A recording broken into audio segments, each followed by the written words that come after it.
Welcome back to Indy Housing Market. I'm Kyle Morris with Morris Property Group and FC Tucker. And I'm Shelly Walters with the Shelly Walters Realty Group and FC Tucker. And one of my favorite people in the world, from being a client with me, I should say, but Jenny Reber.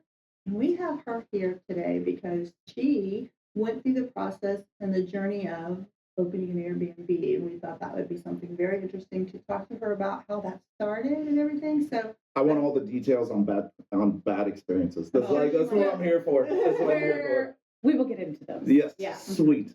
Sweet. I don't want to hear about the people like, oh, they took very good care of it and they checked out and it was fine. Like, I want to know about This like girl- murder scenes.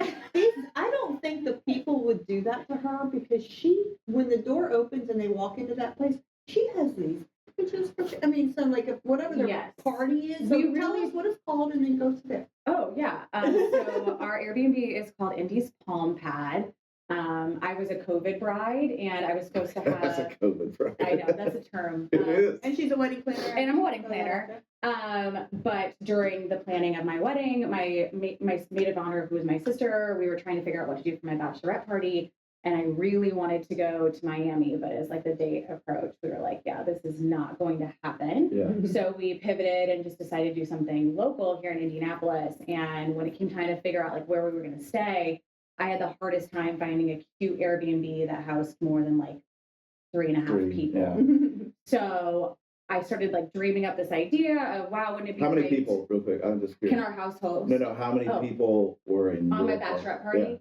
I think we had 9. 9, okay. Which is like a pretty average number. I Like agree. it wasn't like 25. I didn't invite everybody that I've known since like kindergarten. Yeah. So it was like a normal amount of people. Normal bachelorette party. Yeah. But we couldn't find anything, so I started dreaming up this idea that, fun place that had like backgrounds that, you could take photos and selfies and then like multiple people could stay there. Yeah. And on our honeymoon, I probably was a few margaritas in when I turned to my husband and was like, I have this idea that we buy a house that we do not live in and we paint it pink and host multiple bachelorette parties. And you want to marry someone who supports those dreams. It's very market specific. It was. Market specific. I bet you did very good for the Taylor Swift concert though. We did. We have a vibe, if you will. Yeah. I absolutely want you guys to look this house up. Yes. We're going to give the link. It's so cute. We have our own Instagram and we've got a lot of following. We've actually been like one of the top. Yeah, you guys have been rated, right? In the state Shelly a couple of times. Yeah. So you can go to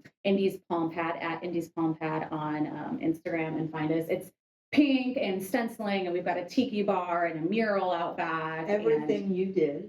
Everything I did, probably because I'm a control freak, and I thrifted everything, and it's super fun. And we host so many bachelorette parties. So we stay. I went this weekend. I took my daughter to a Chiefs game, and we went to Kansas City with my buddy and our nanny, and it was just outside of Kansas City. And I mean, like, I don't think Taylor Swift was there last weekend.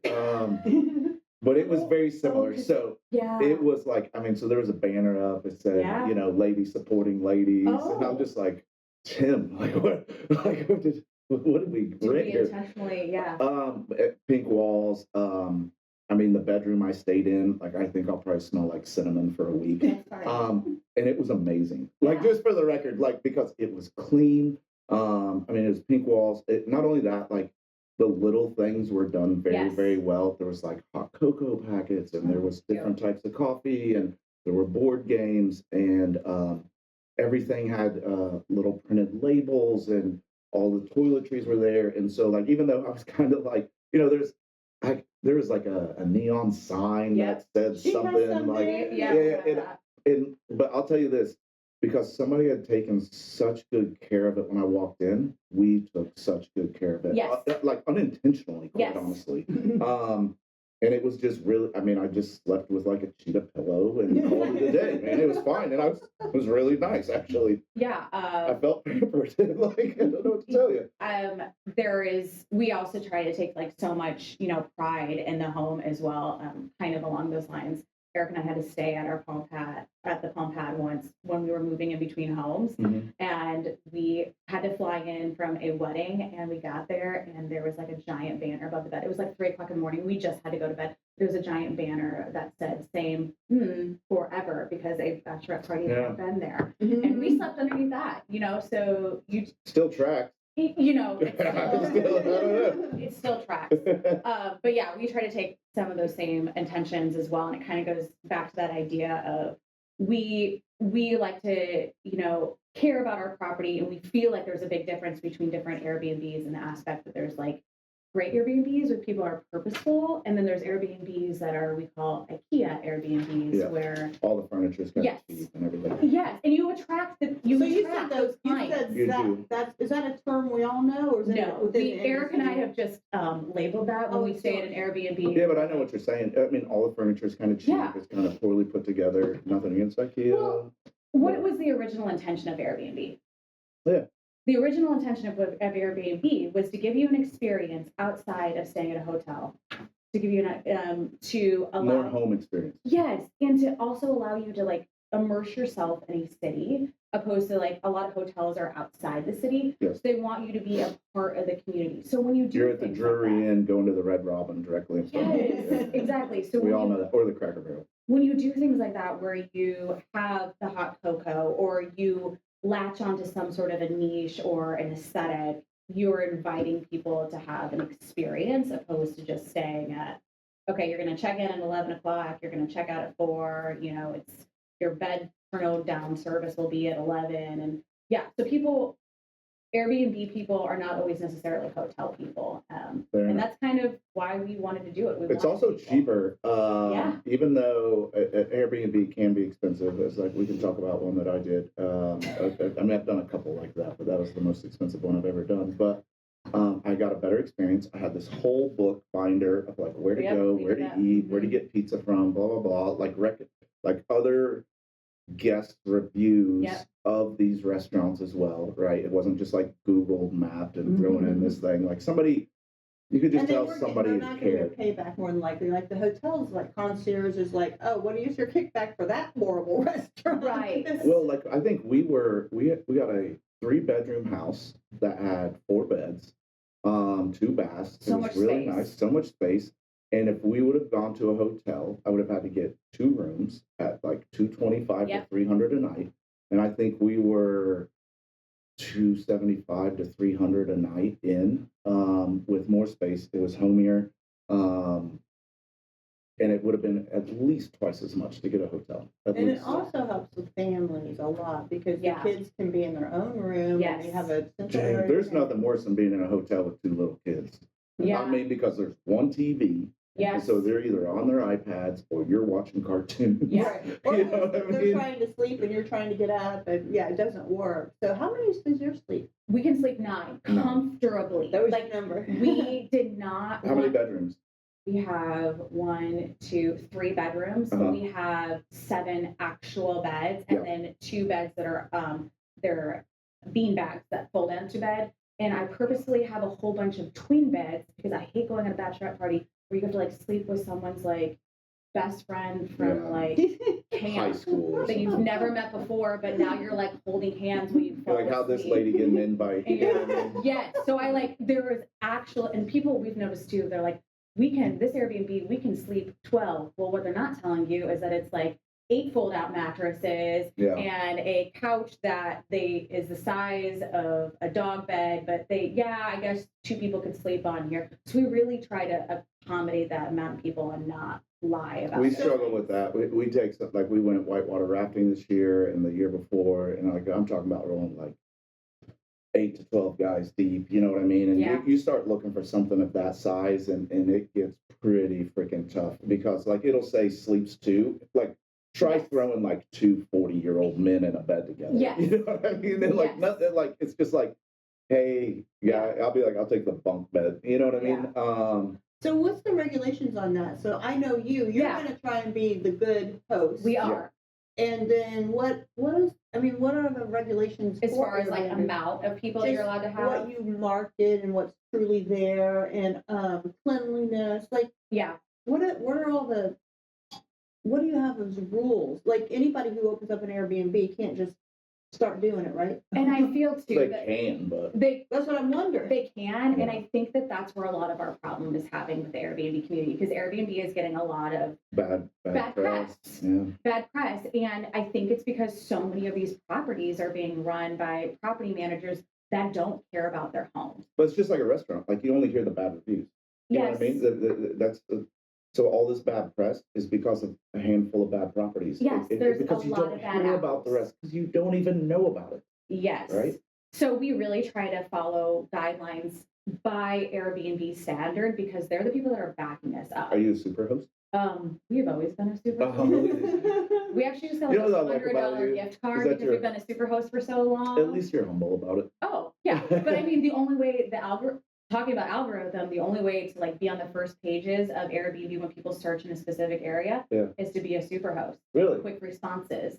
And how So- did Superhost? Oh, how do you get a Superhost? So Eric would know. Eric's my husband. He's the one that I always say that I'm kind of more of the street smart version when it comes to planning the Airbnb, and he's more of the book smart. So he knows more about how to specifically get and hold on to your Airbnb superhost. But I think it's a certain amount of guests you have, and then how many 5-star reviews that you Yeah. have. And additionally, things come in about how fast you're able to respond to questions. You know, That's a how big many- one. Yes. Especially like as somebody who has gone to a house and you're like, hey, like Where we can't do get I in. find a thermostat? Yeah. And if it takes you 5 hours to get back to them, you're not going to continue your superhost status. We respond instantly, which also goes back to the fact that not everybody should be an Airbnb-er. We have answered questions and texts and That's the same as messages. landlords. Yes, on Thanksgiving morning. When people want to buy rental properties. Are you available 24 hours at night? Yeah, Yeah. honestly, we are. You Yeah. have to be. You know, like you're selling a product that kind of requires that. It's the cost of doing business. Yes. That's it. And Yep. so not everybody's meant to be a landlord. Nope. Like I have people, and I'm like, well, do you think you're the type of person who can be a landlord? Are you going to be over at the Yep. house all the time? If so, you ain't the Yes. like you're not So the many guy. people just think it's a job so easy. People- I'll put a my- house up on the market and we'll sell it My as a favorite rental. term with Airbnb that just like grinds my gears is, I would love to do an Airbnb. It's such great passive income. There is nothing passive about the 7 loads of laundry I do every single week, managing, a cleaner, answering, messages on Airbnb at 11 o'clock at night. Scheduling. There is nothing passive And you have about that. a new baby. And we have a so you have to do babe, that. and we run a business. So It's really interesting to me when people talk about it because, until you get up into like 10 and 20 of like rentals or Airbnbs, like it's a real estate acquisition is Yes. what it is. Yes. I mean, it's a long-term buy and hold. It helps pay Yeah. off the mortgage. And now if you have no mortgage on it or whatever, Great. then it's passive income. But even then, But that's like so it's not rare. enough yeah, to like live on, you know what I mean? So you have to have volume in order to be what people think it is. So they're going to go buy 1 or 2 and Yeah. then like they just put Do you themselves in a think really you bad spot. physically could do a second one? I think yes. I think that we could. There's also a thing where you can do where it's called Airbnb arbitrage. Have you heard of this? No. And we've been approached a couple times on this. It's basically like, okay, we have a rental property or somebody has a rental property and they're renting it out for, I'm making up numbers here. So they're going to say, we're renting it out for $15 a month.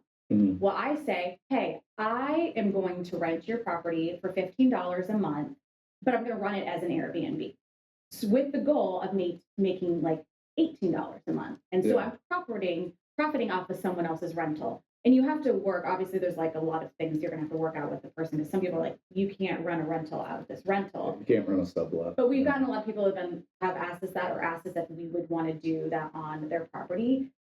The problem is I think that things like that are really successful in places like San Diego, where you're booking out every single day and the profit is so much higher and your nightly rates are so much higher. But here in Indy, there's not really a market for it, I think. I'm sure that there's people that have been super successful with it, but Seems really high risk. yeah, you're taking a big risk. And you are going to have to be money in to get it to the place where you want it to be to even make the Exactly. money Exactly. for less profit technically because you don't have the real estate piece of it as well. But thank goodness for TikTok, we are always told that Airbnb arbitrageurs are making like $30,000 a month. And Yeah, God bless them.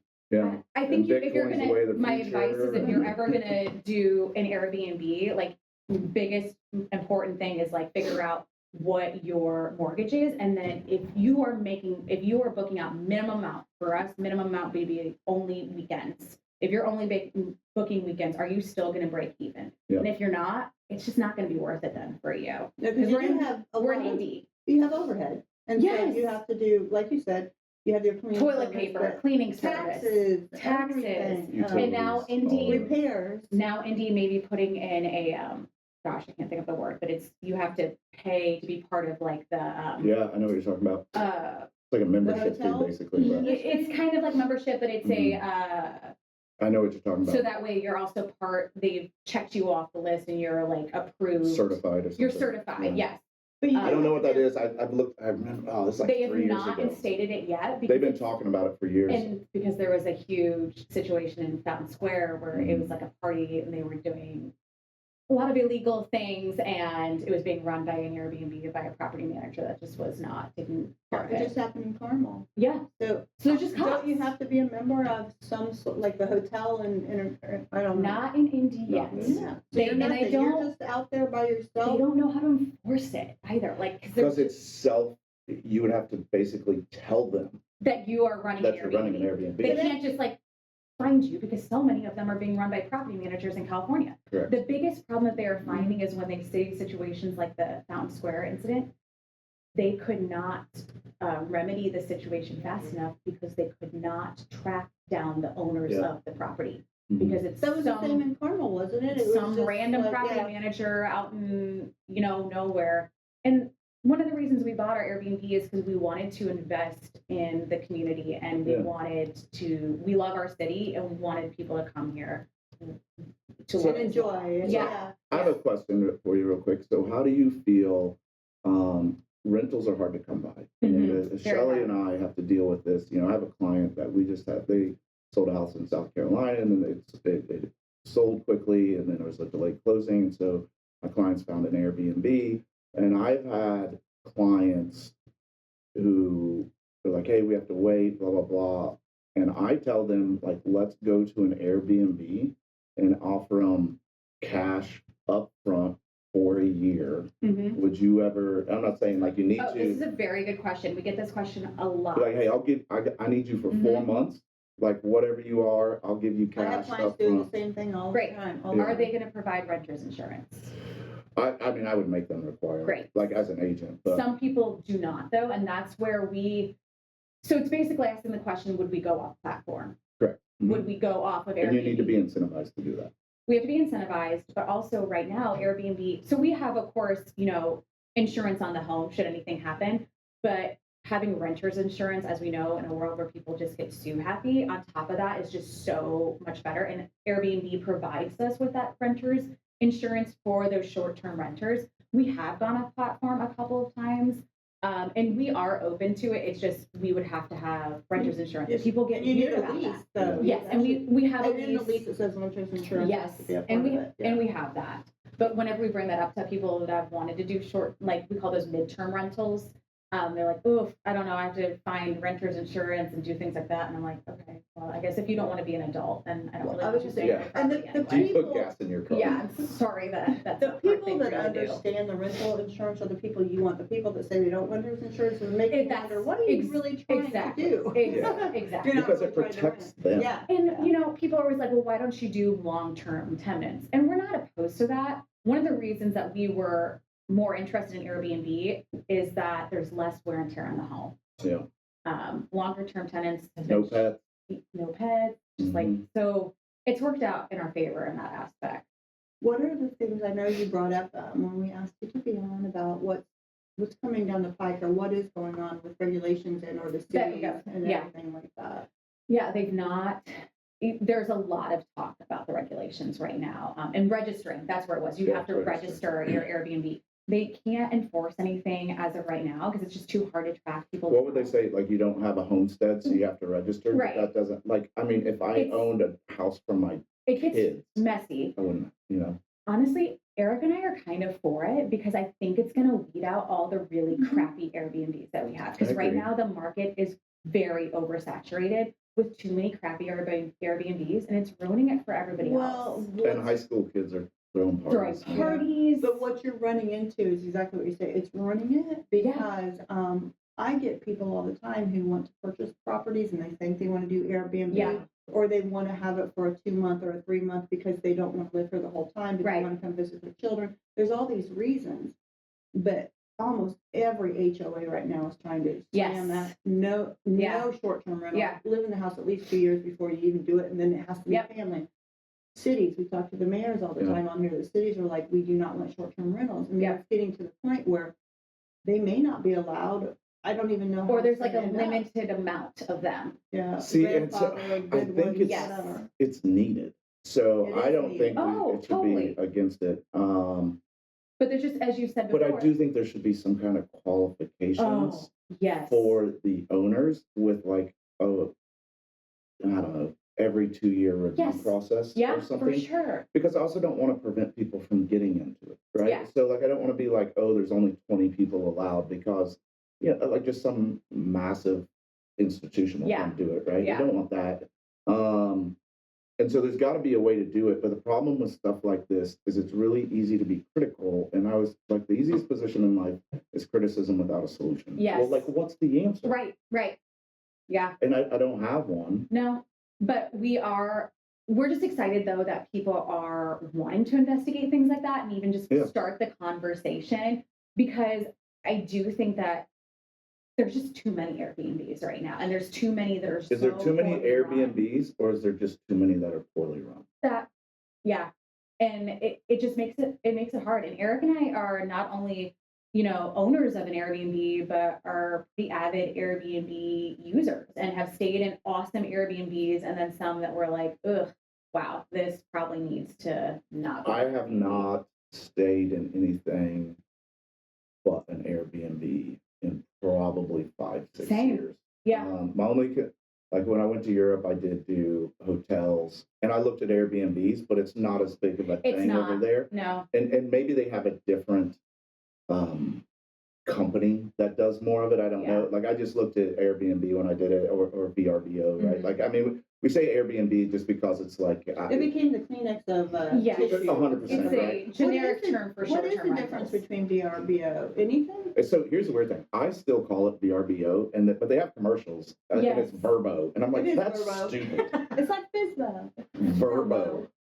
So we've looked into VRBO, but it's more catered to larger properties that are on a lake, properties that are going to provide you with like a more unusual experience. Yeah, I agree with that. Like Nashville, like Brown County. Cabins, beach properties. Yeah. So you don't do both? We don't do both. We've looked into. Does it cost to even list on it?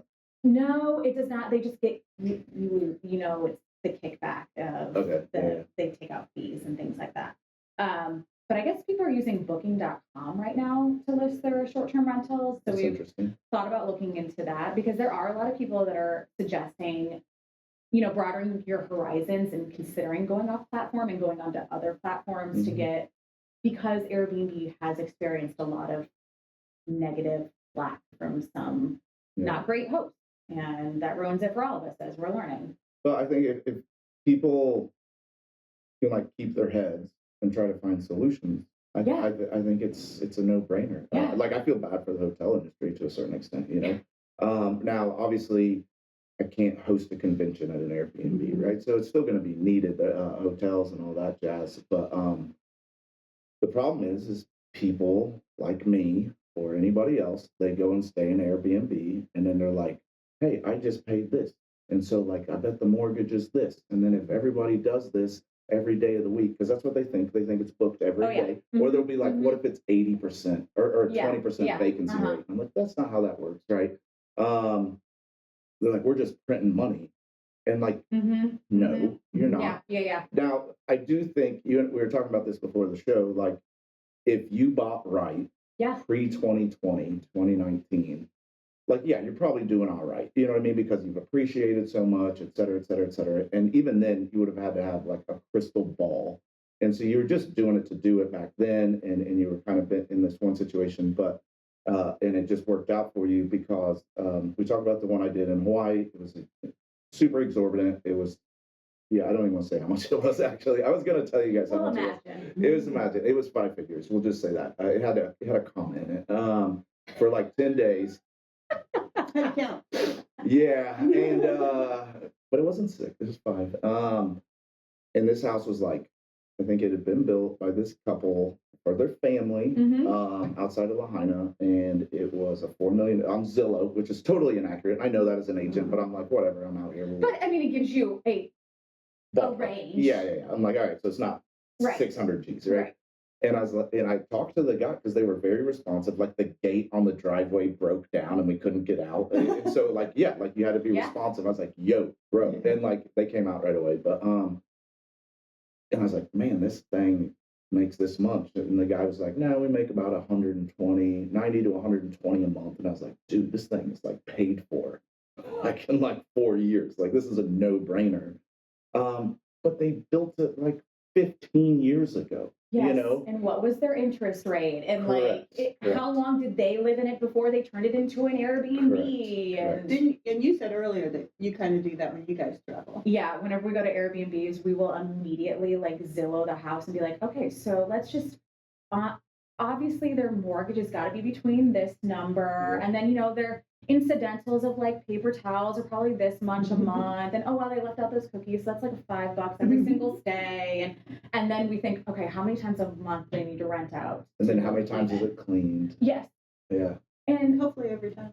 Well, we hope so. But So we do that too. We do that too, where we try to figure out. But people are always like, wow, you guys must be just like rolling in the dough. And we're like, when we make profit, that's awesome. And we do, but that money goes towards things that are going to potentially go on with the house, because at the end of the day, you are still a homeowner of this home and you have to take care of it. Yeah, it's not a cash flow thing. Like you put it in a piggy bank, and then maybe if there's like you have a dollar amount you want to keep in there every year, and then whatever's over that you pay out as a distribution, most likely, right? That's what you do with a rental property. Like if you're cash flowing it, like you better not have one, or you're gonna set yourself, like as soon as something bad happens, like you're upside down. But what we are doing is owning a home without paying a mortgage. Correct.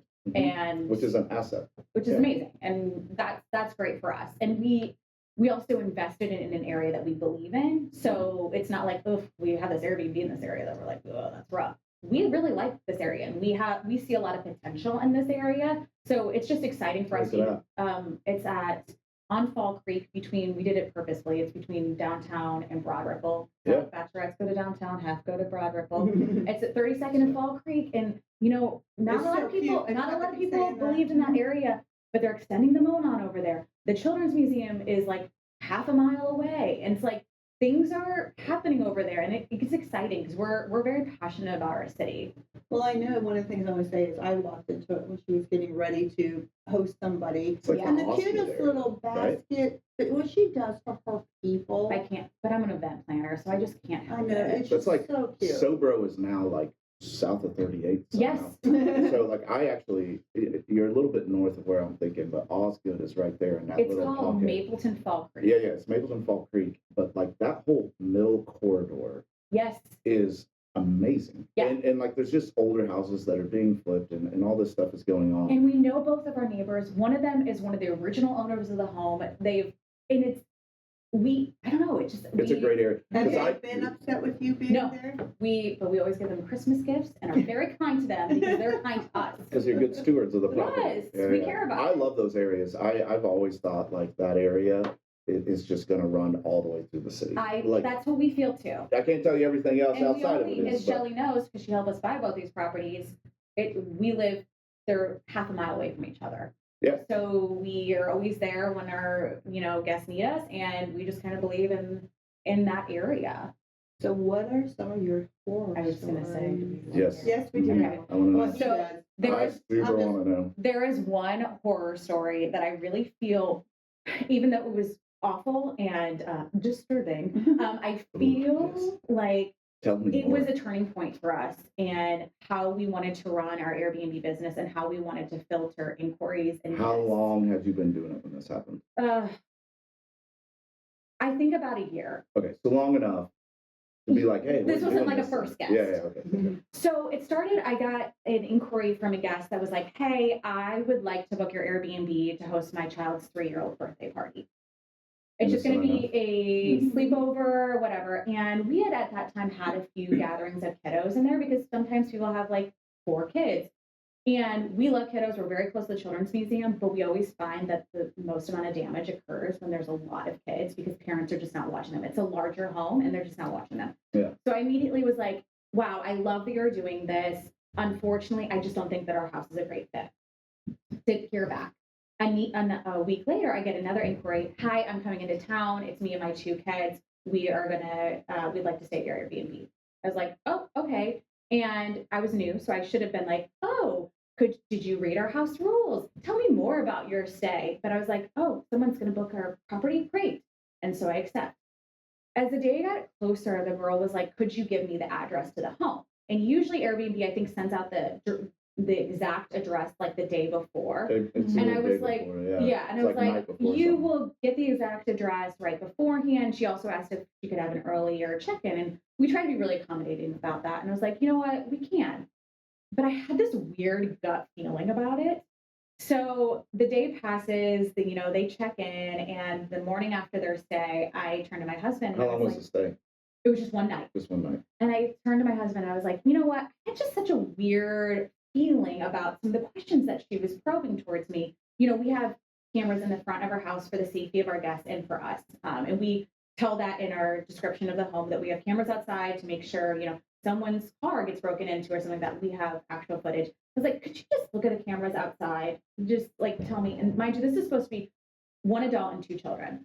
We have 26 people, footage of 26 people coming in and out of the home from 4 p.m. until 3 o'clock in the morning. And it is wild. I mean, children, so many kids. And just we have also footage outside of maybe people not doing like characteristic things. And what was weird is we also had footage of what looked to be a party planner leaving our Airbnb. And I thought to myself, that's weird. That person looks familiar. Flashback to over the summer, I was at a party supply store getting something for like an event that I was doing. And this woman in front of me was like, oh, you can get that stuff cheaper someplace else. And I was like, oh, thank you for letting me know. I'm a wedding party. I'm a party planner. I do weddings. And she's like, oh, I am as well. And I was like, okay, we follow each other on Instagram. It was that girl. And because she was inside the home, she had shared on her Instagram story everything that had been happening inside the home. We don't have footage inside the home because we don't have a camera on that side of the house. And we saw probably like 15 3-year-olds running around and doing activities such as painting nails on our white duvets, finger painting on the ground. When we got into the house after they did their late checkout, we had about $800 worth of damage. Paint or cleaning? Painting, cleaning. I had to throw, it was paint on all of our bedding and we had to throw it all away. So what's your ramifications for that? Like, well, are there any Airbnb?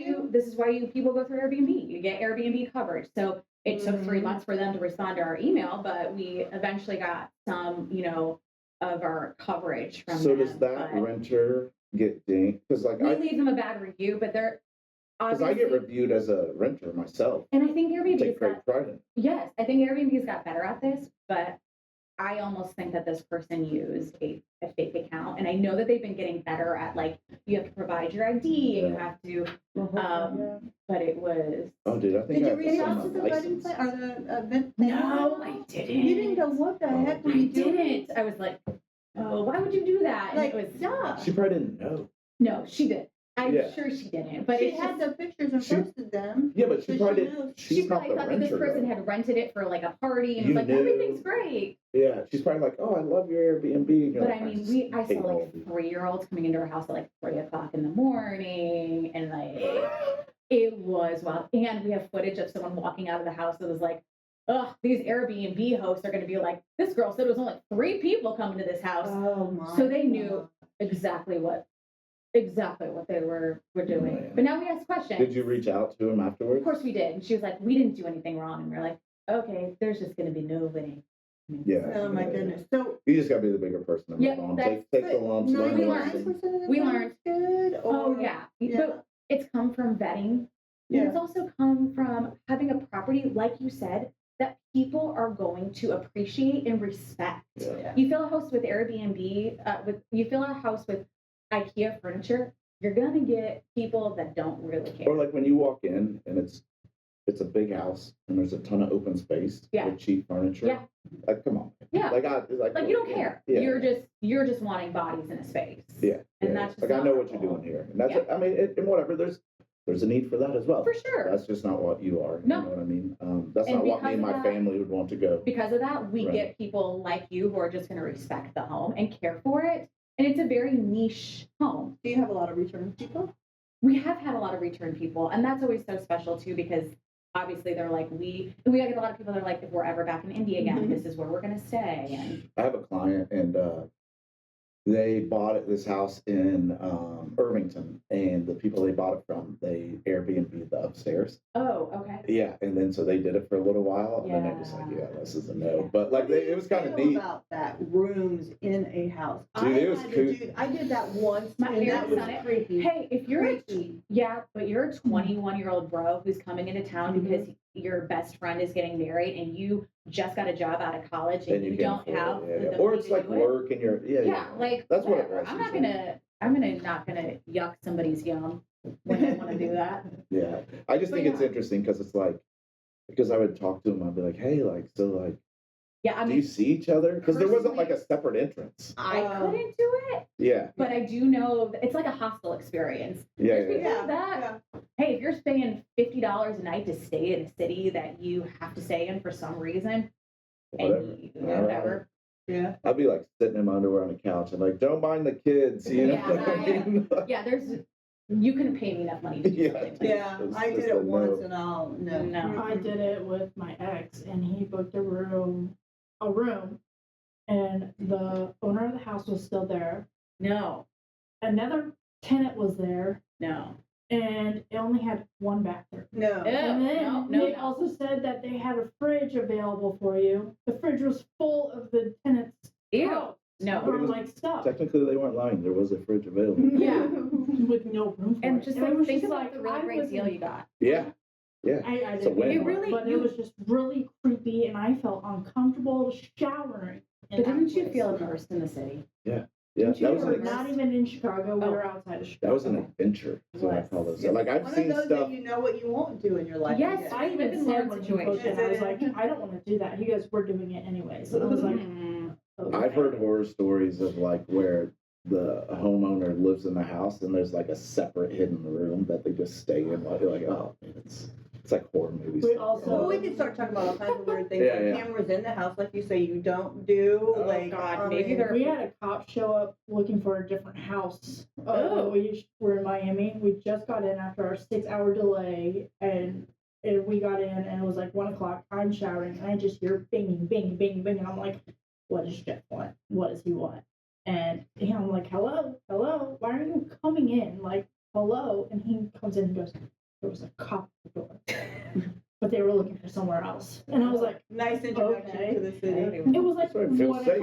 I don't morning. Yeah, I feel so great now. Yeah. Yeah, really. What are we going to see the rest of them? Yeah. But I don't know. I mean, It's all we could interesting. go on Yeah, and on yeah, and on, I love it. But we want to promote it because I Yeah. just got to tell you, it's Yeah, so cute. thank you. For all of your bachelorette party Yeah, needs. Or and anything, girls' weekend. And yeah, if we you do a live lot of girls' here- weekend. Yeah. We're What close about to the dudes? Yeah, we've actually hosted a lot of people that have come into town for like sporting events. Yeah. And we're really close to the fairgrounds. So we get a lot of people that are in town Yeah. for different types of The cheerleading conventions. competition is this Saturday. Yes. I also Sunday. design Airbnbs Mhm. and I've designed about 4 now since this one. People found it and they were like, wow, I love this. And So you do now, it for us. and now I do it that. Well, yeah, everybody needs to see the pictures. Yeah, Because you did it all yourself. I It's did. So So, cute. you can go to Instagram at Indy's Palm Pad, INDYSPALMPAD. It's fun. Follow us and learn about all the fun experiences we have that are not traumatic. It's just I'm glad you came on because I just think there's so much. I mean, this whole podcast is just about cleaning up information and Yeah. data and lack of misinformation. And like, first, in particular, I think there is a lot around Airbnbs. I mean, there's And it's all rentals in negative. general, I feel it's much more negative than positive. which is crazy because I've never had anything but a positive experience. Right. I know. But it's those, But we like don't we hear said, those. the one or two negative, like Fountain Square or the Carmel one, where there's major Yeah. crime or major issues going on. The people that really are fighting against it are the people who hear about it coming towards their house because Yeah. they don't want that to be Yeah. next to them. For sure. Which is And crazy because like I never get asked about like, hey, so you traveled, how was your Airbnb experience? Like now sometimes like when I go to like some of the ones I stay at, like people are like, oh, what is this link? Because they want to rent it or whatever. I don't have a problem doing anything like that, but that's not a newspaper. You know what I mean? Like I know Facebook says I'm a digital creator, but I'm far from a digital creator. It's not like I have some kind of influence or anything, but I don't know, like I've just never had anything but a good experience, and any bad experience I had was total circumstantial, normal house crap, and it was not due to a host or lack of attention or lack of communication. Like we had one once where something kind of popped up, and they're like, "Hey," it was the one when I went to Yosemite this over in July, and there was the AC wasn't working. It was like 107 degrees. Oh, It was like gosh. so hot. And they're like, "Hey, we're sorry. We just had to put in, so we don't know what's wrong. I have another one in Fresno. You can go stay at it for 2 days." That's nice. And we were just like, "No, like we're good. We'll open, Yeah. like we'll figure it out." And then they had somebody out, and like within 48 hours, They we dealt care. with it.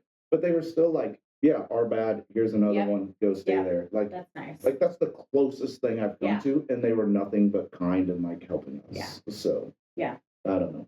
Well, we just want to say thank you so much. Thank you. And people reach out Thank to you. you if they would like, Yeah. have a Get a through stay. Instagram they can Yeah, reach you for sure. and find out more. about Everything it. but 3-year-old birthday parties.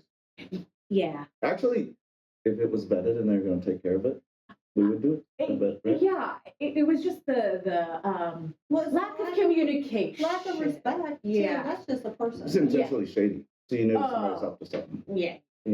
Well, thank you. I appreciate chatting with you all today. On your Oh my God. Wheels are falling off. I also interior design, and I thought that needed to be moved. That's all right. Anyway, That was great. I'm glad I didn't cut that out. so anyways, the stats. I don't know. It's kind of weird. Like we had the inauguration yesterday. I don't want to get into politics by no means, but I do want to touch on some things there where, there were some things brought up where, where it's like inflation is high. I want to help, housing market is difficult. And I want to help first-time homeowners. A lot of good stuff said.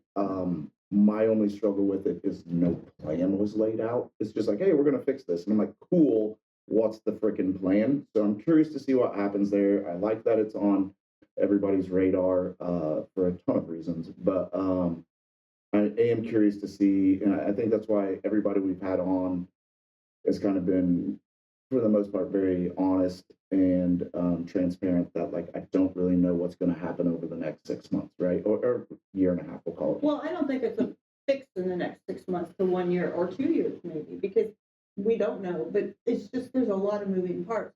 Yes. I was talking to Baggy, but Builders Association of Greater Indianapolis. One of their representatives, which he says he's going to come on. Great. So we'd like to Can't wait to talk to him. have him on because one of the really interesting things he brought up, which is why I want to have Drake come on, just to talk about what Baggy deals with and the builders deal with, but the stifling that happens from the community governments stating what the what do you call it, the rules that they're putting on these builders to build, the permit limitations. So the more limitations that are put on these builders make the houses go more expensive because of things that really they feel don't need to really be done on those houses, but they put these standards that have to be done on each development, that house. Prices go up, and that to me is part of an issue with affordable housing, but also housing in particular just being built because the builders are having to scale back sometimes. But it's a whole other conversation. I'm very interested in talking to city governments and Baggy about where can we stop these government rules on housing that aren't doing anything other than how it looks, building materials, not like, does it stand in a fire or a tornado? So anyway, that's a whole nother issue, but when I heard all that, I was like, well, that's a whole nother issue that I've never thought about. Yeah, well, and insurance. Insurance with, we've had hurricanes this year. We've had hurricanes that led to flooding. So like you got hurricanes down in Florida, then they went up in North Carolina, South Carolina, Georgia, caused all this massive flooding and mudslides. And now we have, In Florida, this all those insurers just walked away. They well, don't and insure now you anymore. have this insanely tragic situation going on out in LA, right? Yeah. And so who knows what the long-term ramifications of that are financially for everybody in the housing industry. And I don't want to, like, this is just us talking about this stuff because we're on this podcast. I'm in no way trying to minimize like the real problems of like people displaced and families and death and all that stuff. Like I don't need to get attacked for that by no means. But some of them are displaced and they have nothing because they were dropped and their insurance was dropped Correct. because they live in California in a fire. And then now the state's saying that they don't have enough money to cover what their state covers because they have to have a state insurance. And then we want to complain about what our taxes are too, which is what like it's just a whole thing. No, I know. It's all super complicated. So it gets back to me saying, I don't know what the one answer is because there isn't one There answer. isn't. And so the new administration, whatever they're going to come into, the national government is not our answer. It's the city, starting from, to me, the ground up and what can be done in each city because it does matter. Do we get fires? No. Do we get earthquakes? No. Do we get flooding? Not normal. So each individual city needs to come up with what they can do for their zoning rules and all that kind of stuff as one issue. Yeah, because I mean those areas. Insurance is going to be. I mean, we were hearing months ago about like the hike in insurance in Florida. Like I just don't even know how you afford that. And then like for the people that can't, then all of a sudden they have to get out from it. So then you start dropping prices, right? Because like you can't afford an extra 30 G's a year in insurance, and then that starts to drop property values. Like there's just like this whole kind of ecosystem that's involved in all of this. Well, I'm stuff. going to say if I owned an insurance company, would I want to be where I know I'm going to pay out billions of dollars in claims, maybe every year? You'll never make money at the business, so isn't that a business that they're running? But I do want to say, Sounds like a business that won't stay in business. and that's why they say we're out. Yeah. But one of my best friends was in Florida, and I love Florida and always talked about having a house on the beach. My son lives in Florida, but she's like, you don't want to go to Florida. And I know so many people do all the time, but she said insurance is the major downfall in Florida. I want right to now. travel to Florida. And where would we stay? In an Airbnb in That's Florida. right. Yeah. So that's what we're going to do in a couple of months for my kids that are having a baby is Airbnb because the whole family can stay there. So anyway, I digress. yeah. So Airbnb. anyways, I know we kind of went off on a tangent there, but because I do want to talk about the stats,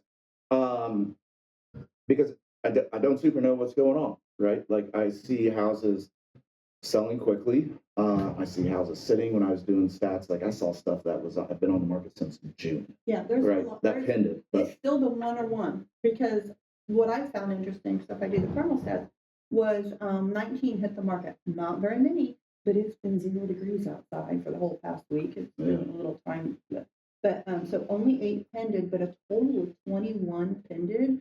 So we lost inventory.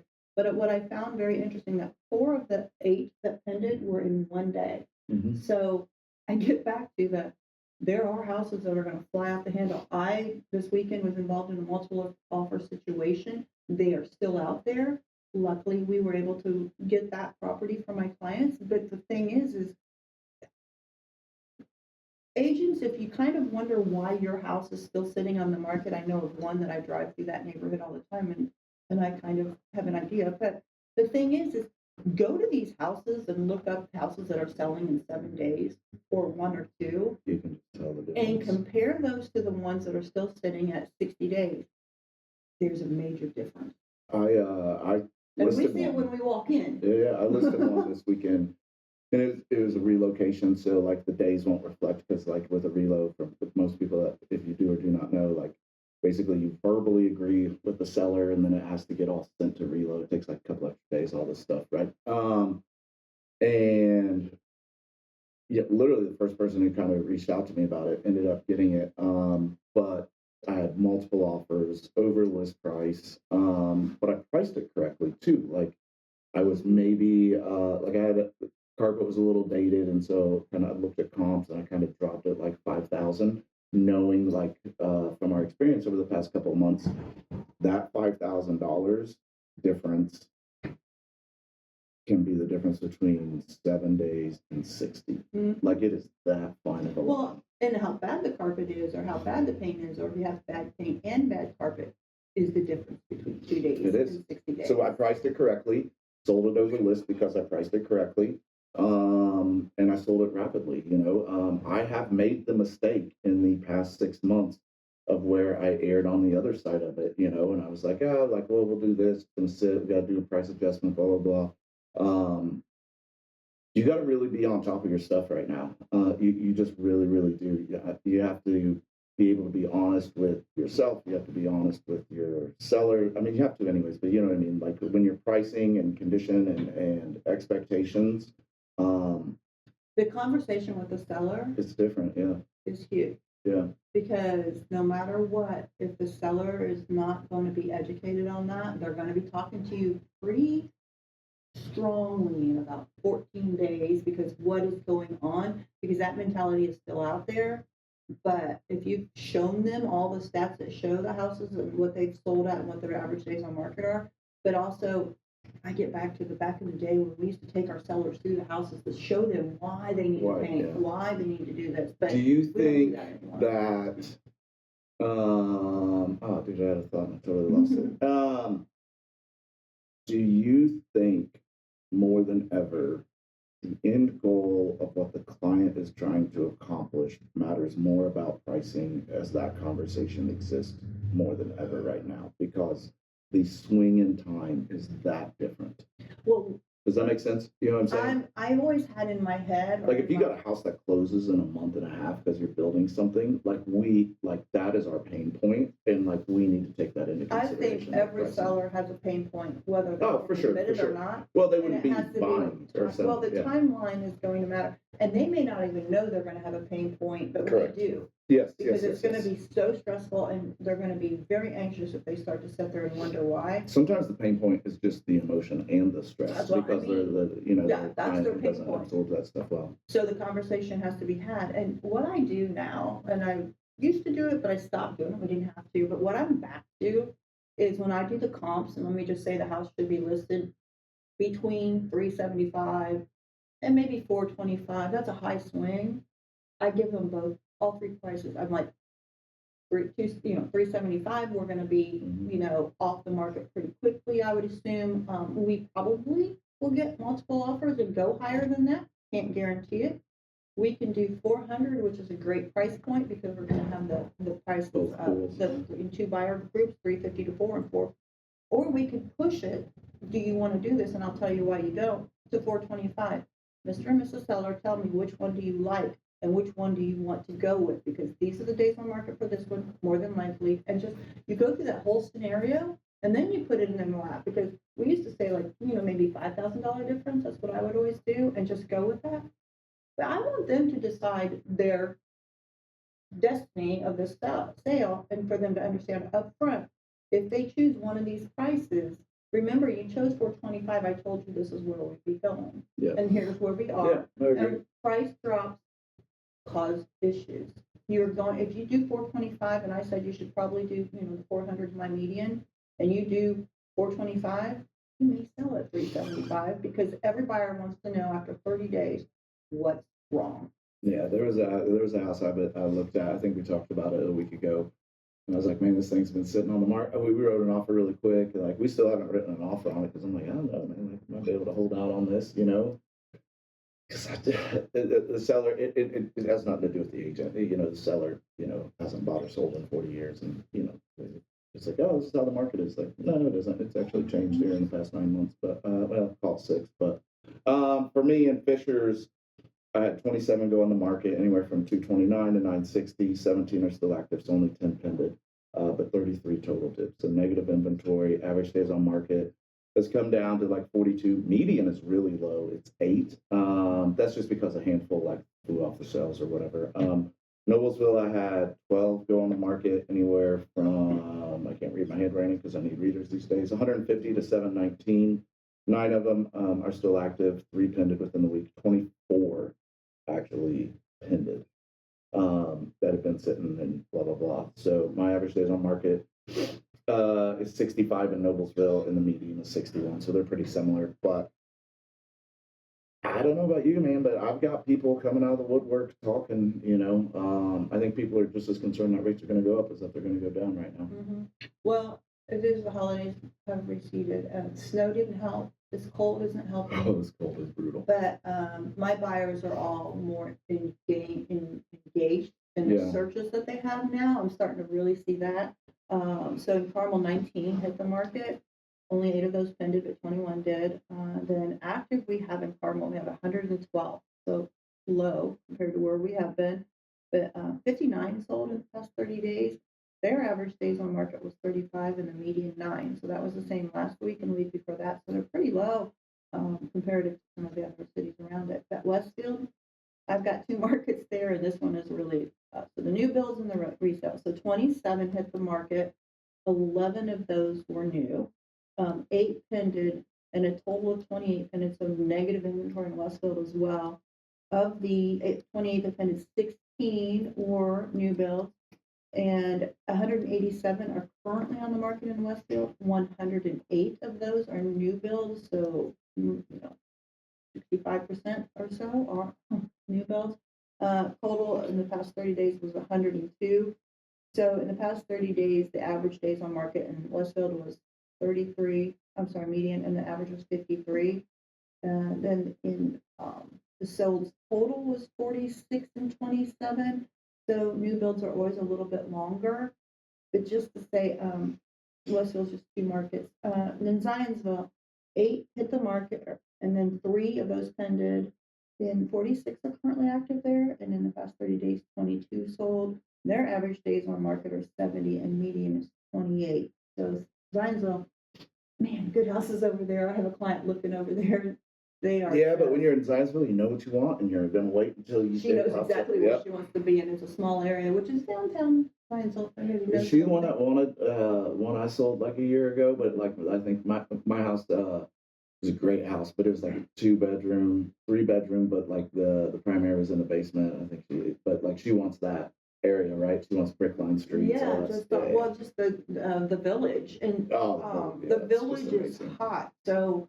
Yeah, because nothing ever sells there. No, they sell off market. Yeah, they do. So I'm getting ready to send my letter, which everybody gets all these letters and they're like, mine's real. How do I show I'm real? Because a lot of them aren't. Well, the wholesalers want to take you 70 cents on the dollar. What I tell you to do is door knock.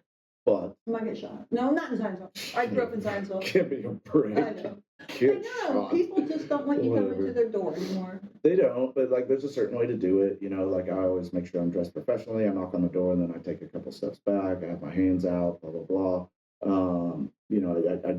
I've had to do it plenty of times. I have to go do it in Broadville here probably next week. What I won't do is I'm not going to go do it in -11. And it's not because I'm lazy or anything else. Like, not only do I not want to go knock on the door, they don't want to open the door. Correct. Like, get out of here with that crap. Yeah. And I just want to make sure everybody doesn't think that what I just said, I was just flew off the cuff what I said, because we know that sometimes people take what we say and they take a little piece out of it, what I just said. Yeah. Anyway. Yeah, that's the thing. Yeah. I feel like I have to like apologize. Like there should be like, oh my gosh, like we should have a writer with like anything like, hey, take everything we say with a grain of salt. At the Take beginning. what we say with full intention. Here's what I'd like. If somebody wants to question something I say or something you say, like come sit down with me. Then like I'll talk about it, because I don't have a problem changing my mind on something. Like I any new information I get, like I reserve the right to change my mind based off of new information. But like I just don't wake up and like just throw shit on the wall here, like to like see if it sticks. Like you know what I mean? Like like I'm in this a lot. You're in this a lot. We have invited just people off the streets, because I know all of our guests have always been somehow, we think, correlated to the industry. Yeah. But we have invited people who are making comments that they think is going wrong in the market or whatever they think. Come on. Yeah, let's We talk wanna about it. I don't want to argue with you. I just want to talk. I Let's want to kick it around. hear. I mean, Chop it up. you have a voice, and you're seeing it from the consumer side, or we're just talking about what we're seeing stats in the market, what's happening on a day to day. But we would love to have any of the people out there living in any of these towns or around that would say, here's what we're concerned with, and have those conversations. And we've offered it. People say that, and then we ask them to come on, and they won't come on. So we like even the Noblesville thing. Like I want to know, I can't keep track of every single city and every single area, and like what's pros and cons and tenures and all this other crap. Like if there's a reason we don't want an area developed, like come and talk to us about it. Like I would love to hear a viewpoint. Like I need to be as educated as possible as a professional in this industry to help best represent people. And I want to know what's going on. I want to know not just the good, I want to know the bad so that I can help guide people, because that is my responsibility as a professional and ethically to do for my clients. And so I would like to know that stuff. So I would much rather somebody come in, talk to us, and kind of just like, even if it's an emotional feeling that they have, like bring it, like let's talk about it. Well, because probably other people have the same feelings, and it's always good to hear the other side in any. Yeah, I'm not going to sit here and be like, you're an idiot. I might do that to some people, but nobody would have honest guess. I might say that to you, Raquel. That's about it. I think you probably have one. I for sure will say it to both of you. Anyways, so everybody stay warm. Follow Jenny was Indy Indy Palm Pad on Instagram. At her, if you will, like and follow. Tell your friends, Tell your friends and rent it for bachelorette parties. I'm Kyle Morris with Morris Property Group and FC Tucker. My number is 317-649-5122. I'm Shelly Walters with Shelly Walters Realty Group. My phone number is 317-201-2601. Thanks. See you next week.